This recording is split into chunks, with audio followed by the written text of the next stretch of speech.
Okay, let's unpack this. Uh, it's a situation that can be really puzzling, especially if you're heading into medicine or maybe forensics. Right. You've got someone who dies after a blunt head injury. Seems straightforward enough initially. But then you get the autopsy report and, well, the findings just don't seem severe enough. No massive bleed, no herniation, maybe just some swelling or, really minimal damage. Exactly.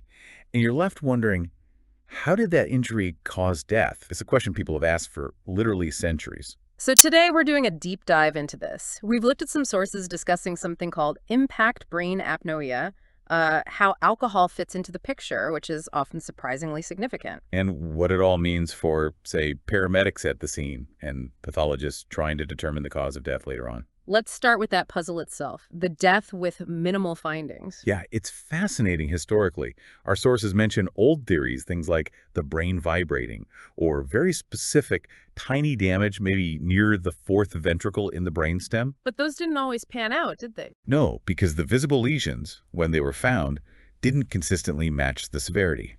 Or sometimes the symptoms were temporary before death occurred.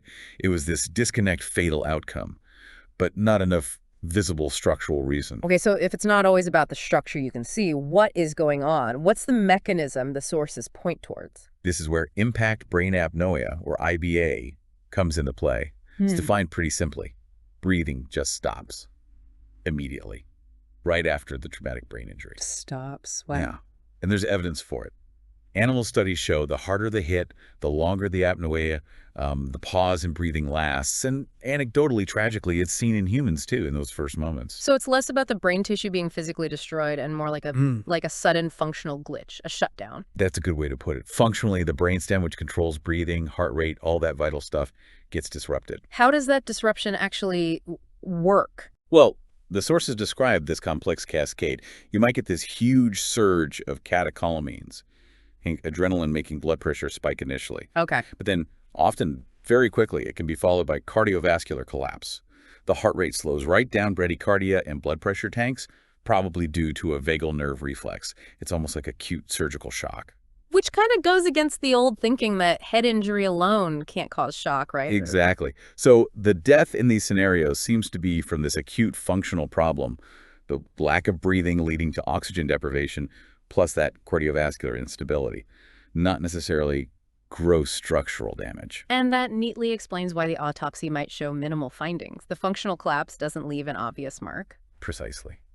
Now, let's bring in alcohol, because sadly it seems to feature pretty heavily in these situations. We know it impairs judgment, coordination, increases injury risk generally. But it does more than just make someone likely to fall or get hit. The sources strongly suggest alcohol can actually make IBA worse. It exacerbates it. How so? Is it dose dependent? It seems to be. The picture with alcohol and severe TBI is complex. Some studies found, interestingly, that low to moderate blood alcohol levels, say below 230 milligrams per deciliter, were linked to lower mortality than no alcohol at all in severe cases. Really? Lower. Yeah, and this is the key point for these kinds of deaths.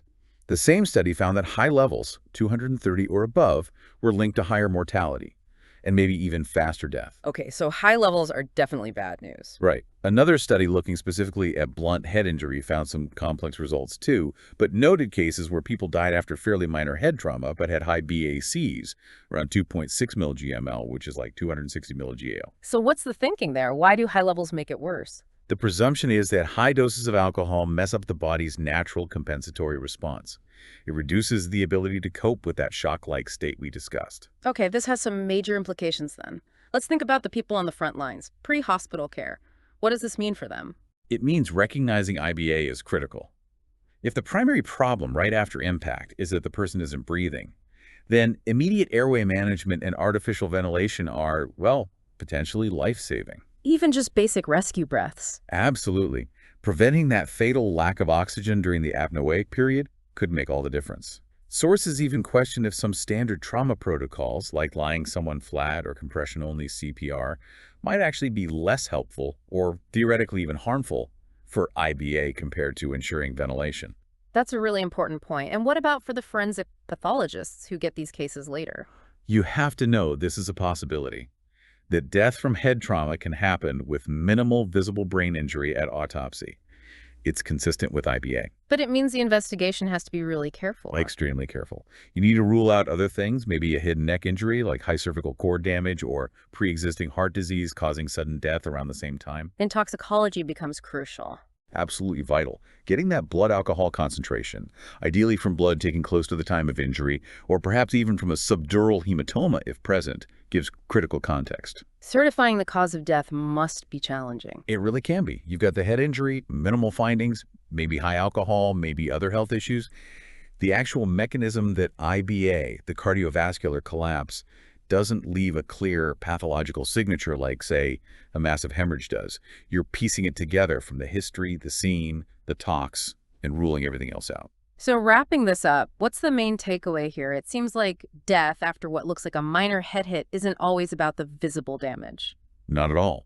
It can be about this critical, temporarily functional shutdown, breathing stops, cardiovascular system potentially collapses, impact brain apnoea. And alcohol, especially high levels, seems to pour fuel on that fire. Tragically, yes.